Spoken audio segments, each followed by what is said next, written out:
This is Doug Evans, the president and CEO of the Palm Beach Chamber of Commerce. This is your Palm Beach Guide, and today's a bit of a special edition because normally, for those of you who listen or watch, as the case may be on a regular basis, we usually have a couple guests here, or one guest or two guests or three who are members of the Palm Beach Chamber of Commerce. And today we decided we want to do a bit of a special edition for all of you because I get emails and questions all the time about what is it like to live in Palm Beach? Who are the people? What are they like? We see all the glamour and the glitz in the TV shows and the news and page 6 of the New York Times about the people there, the fundraisers, all the money that is given away here, the houses that are purchased here, some for $150 million, $175 million for a house. And I've been a part of Palm Beach in one way or another for the last 40 years, believe it or not. And I know I don't look that old, but I am. And when I first came to the town of Palm Beach was this very small, in a way, just a small little burg, this little town where people were here mostly from November to April. And then come April, or we would say either Easter or Passover, if you're really late and you're trying to make sure you show you're a Florida resident with your taxes, which is 6 months and a day out of everywhere else, not necessarily in Florida, but out of other places. And I'm not an accountant, so ask your accountant about that. Don't take my word for it. Then the place just emptied out in the summertime. And emptied out, I mean literally, you could roll a bowling ball down Worth Avenue and not hit a soul or a car. A lot of times the retailers would close their doors for the month of August or July and August. And a very, very quiet area. You could go to the restaurants that were still open or not on a summer hiatus and go in without, in the case of men, like you'd see now, a jacket and a tie. You could go in with like a sport shirt or a polo shirt. The ladies could go in with something casual but appropriate and never make a reservation. Well, those days are long gone, and people live here now year-round. And I think we all know this, though. The whole COVID era forced a lot of people out of other areas of the country for a couple reasons.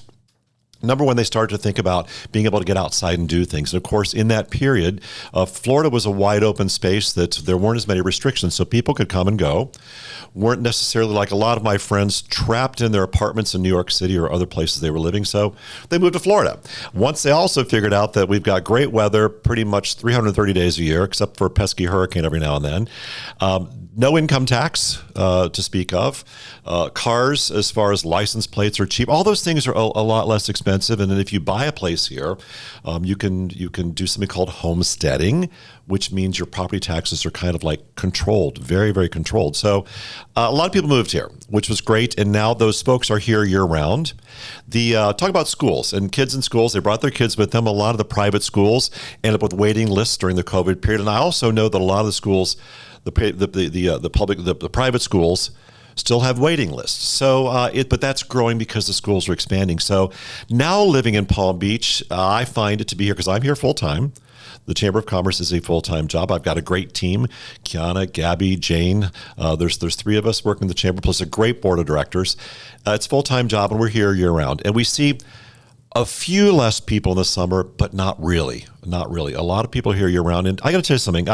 As much as I would enjoy where it got very, very quiet, I love having neighbors here year-round, 12 months a year, 7 days a week. And it's really nice and exciting. Now, the change in all of this, of course, is other charities have come to Palm Beach to do fundraising, which is great because there's a lot of people here who are so generous and have a lot of resource. So there are now fundraisers where they used to be society fundraisers from November to April with the guys in tuxedos and the ladies in glamorous, gorgeous ball gowns with jewels from November to April. Now those kinds of events happen year round, but they're a little different because there's a lot of young people here who don't necessarily want to put a tuxedo on or a ball gown. They want to go to a white party on the beach, or they want to go to something fun at a destination at a zoo or something like that.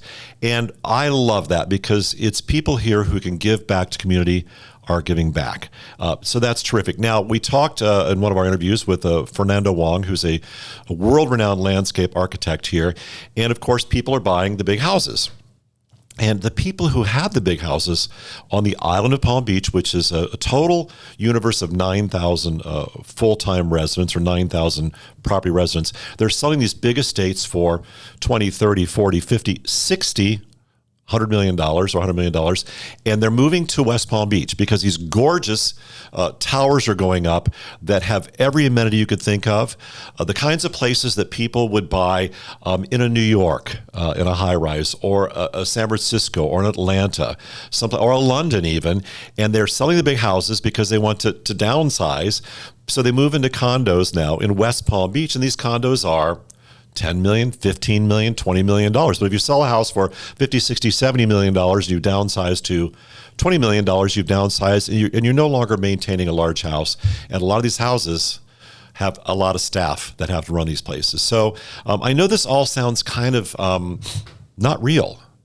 And to somebody like me who's lived here so long, it's very real, and it's the fact of the world we live in now that Palm Beach is a destination, America's first winter playground for the rich and famous, and it still is. But now it's still, in ways, when I first got here 40 years ago, it was a small hometown, and I have to tell you, even with all the changes, it's still a small town. I still go to Publix, and I know the ladies who are working at the checkout aisles. I know the people at the flower shop when I go in there to buy something. I know people at the liquor stores that are locally owned. One of our members, Hampton Liquors, on Royal Point, Seattle Way. They've been here forever, and they are very successful, and they know you by name. You go to the dry cleaner on the island of Palm Beach, Go Green Dry Cleaners, and they know your name, and they recognize you. So it's still very much a small town. I love also going into the restaurants, and you walk in to make a reservation, which sometimes is tough right now in season, November to April, when folks are here, but they know you by name. So in many ways, it's still a small town. Now, here's the question. Is this good for Palm Beach? How are we handling the traffic? Because there is a lot of traffic now, more so than ever. And opposed to other cities and other towns. Now remember, Palm Beach is a town. It's not a city. It is a town. We're landlocked as far as water on both sides. We can't increase the size of the streets. We can't add another layer of streets over streets. So we have what we have. And the most recent statistic, now think about this. If you have a chance, Google a map of what it looks like, and you'll see there are 3 bridges that come across from the mainland onto the island. 75,000 vehicles a day.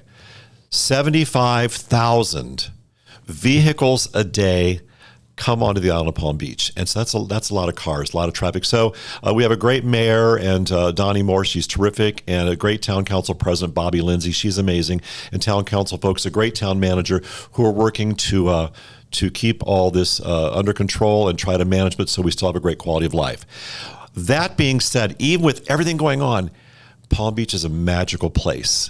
When you drive across the bridges, and I urge you, if you're listening and watching, you've never been here before, I urge you to plan a vacation. Come here, and get a great hotel. We have great hotels on the island.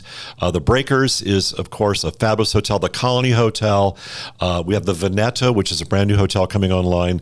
We have these wonderful hotels on the island with great amenities where you can stay, or there's other properties who are members also of the Chamber in West Palm Beach that you can get a great room. When you drive across, and you've got to see it to believe it, when you drive across that bridge, you'll feel a great sense of relief. You'll just say, oh my gosh, you take a big deep breath and see the beautiful trees and the architecture of the buildings, and the pace slows down. Then at this time of year, it's Christmas and Christmas and Hanukkah right now, and of course Kwanzaa is the end of the month. When you come onto the island for Christmas and Hanukkah and for Kwanzaa at the end of the month, you see the decorations. You go past the beautiful homes along the beaches, and the palm trees are beautifully decorated. You go to the Colony Hotel, and you see this incredible, beautiful Christmas tree in the lobby, the decorations. The Breakers, of course, is totally decked out in red and green, and of course the flowers in the lobby there. It's a magical place. You walk down Worth Avenue, and while it's not walking on Fifth Avenue, New York City, where of course Saks has their big light display up there, you do see the merchants on Worth Avenue and North County Road and South County Road with all their holiday decorations up in their windows. and it's magical. It's a small town in that a few weeks ago we had a tree lighting right there outside of Tiffany and Company. Come see it at night. It's gorgeous. There's music playing. Santa Claus still walks the street here on Worth Avenue and has his pictures taken with the kids and visits the stores and the people who work in the stores. So where else do you typically see this? You only see it in small towns. So as I said earlier, we're still a small town when it comes to that. Get your picture taken with Santa, stand by the Christmas tree on the street, have a wonderful lunch somewhere. And even if you don't want to shop, the window shopping alone is worth the price of admission, which is really nothing to drive across that bridge and to see what's going on here. And I just think it's terrific. The churches here in town, whether it's Bethesda by the Sea or the Catholic Church, they all have their decorations up and they're quite ready for a great celebration of Christmas. Of course, the temples here in town have their plans for the holiday, and it's just, to me, it's a happy place. Very rarely, when we were talking to Fernando Wong, who was here on one of our other podcasts, he said it's magical. And the town of Palm Beach works very hard to create an experience. So when you go somewhere, you walk into, let's say you walk into Macy's in New York City, for those who are New Yorkers, on 34th Street, and you walk into Macy's at Christmas time and you see all the decorations, or you walk into Macy's when they have the flower show going in there. And it's an experience. It's magical. You go into like somewhere other place where there's all kinds of decorations. So when you come into Palm Beach year round, not just Christmas time, of course, but year round, and you see this wonderful sense of manicured lawns, beautiful trees, and gorgeous buildings, and honestly, happy people. You see smiles on the streets. You see people greeting each other and saying hello, even if they don't know you as a neighbor.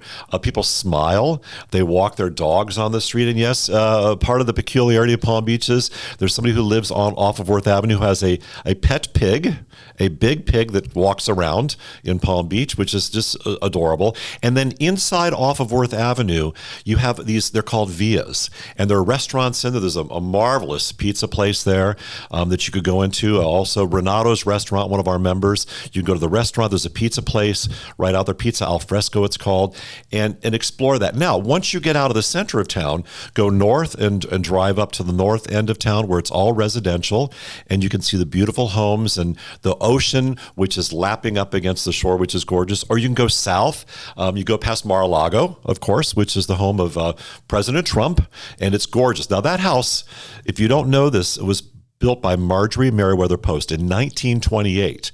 And President Trump, when he bought it many, many years ago, restored it to all its glory. And it's a gorgeous, gorgeous home. Now, it's a private club, so unless you know somebody, you can't go in to see it, but you can drive by it and see it. And then when you go south from Mar-a-Lago to the southern end of the town, you see all these gorgeous homes that are like fairy tale. It's like seeing these Gilded Age houses and mansions that you might see kind of like in Newport. Not that architecture, because they don't build houses like that anymore that I'm aware of anywhere, at least in the United States.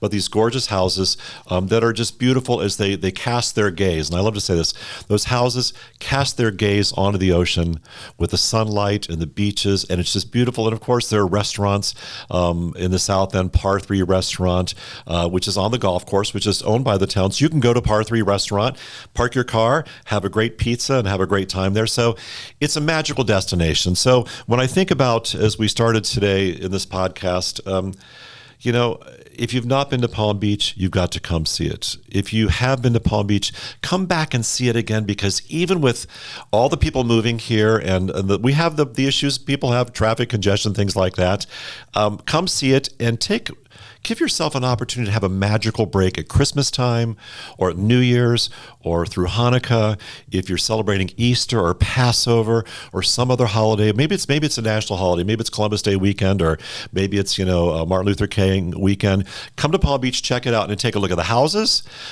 Drive around, stop somewhere, have lunch, and see America's first winter destination, the first playground for the elite of the United States, when it was developed by Henry Flagler. Oh, just thought of that. The Flagler Museum. It's called Whitehall. And it was his house. He built it for his bride.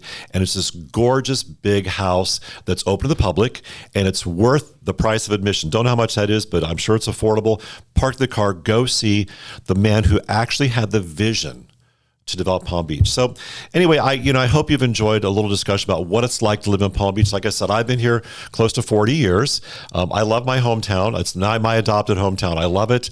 I am the president and CEO of the Chamber of Commerce, but that has nothing to do, I'm not saying it because of that. I'm saying it because I have a genuine place in my heart and love for being here. To me, it's the most beautiful place on the earth.